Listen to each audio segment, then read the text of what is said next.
If you like big sculptures and crazy art, you're going to want to stick around, especially if you're a millennial or a Gen Xer. I mean, you're all going to love this, but especially millennials and Gen Xers.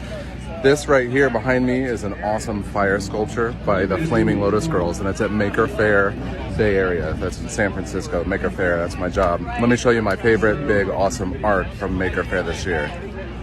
These are 3 fireflies that are on top of a broken jar. They broke loose and they're usually just full of fire, like shooting out, flaming. If I have some clips, I'll throw it in. It's super incredible. You can feel it from like 20 feet away and you can hear it, and it's awesome. They're repairing it right now. Let's go look at some more art. We have this giraffe here that's kind of famous. It's been to the White House, and it stands up and you can ride on it and plays music. So we've got a giant dragonfly model here with flappy wings, mechanical flapping wings here. This thing is massive.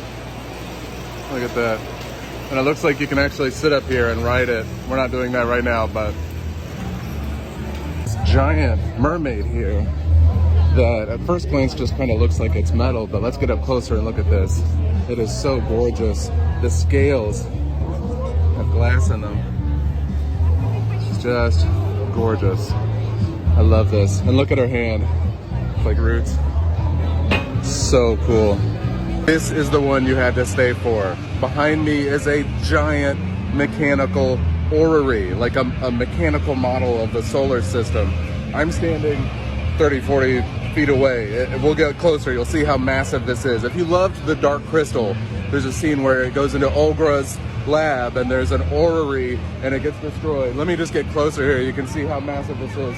This is made out of steel and it's massive and it's mechanical, and you can see the planets. That's the sun in the middle. It usually has fire in it. And then if we look above us here, we have these arms sticking out with the planets on them. It's massive. It's like 70 feet wide whenever it's fully stretched out.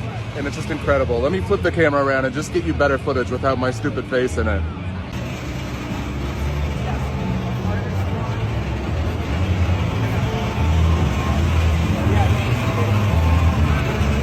There's Saturn, and you can see Earth right there. Around. We have these arms sticking way off in the distance, way over there. Just beautiful stuff. There's Jess, the sculptor who made it, under there. This is my absolute favorite thing on the planet. I love this thing. I wish I could have it at my home. You can walk around it here and look up above you. I can't reach it, but oh, it's just so gorgeous. You can see they're labeled up here. We have Saturn. Oh my goodness, just beautiful, beautiful work. One of my favorite things on the planet. Somebody was inspired by the Dark Crystal. This artist here was inspired by the Dark Crystal and made it real. And it's just incredible.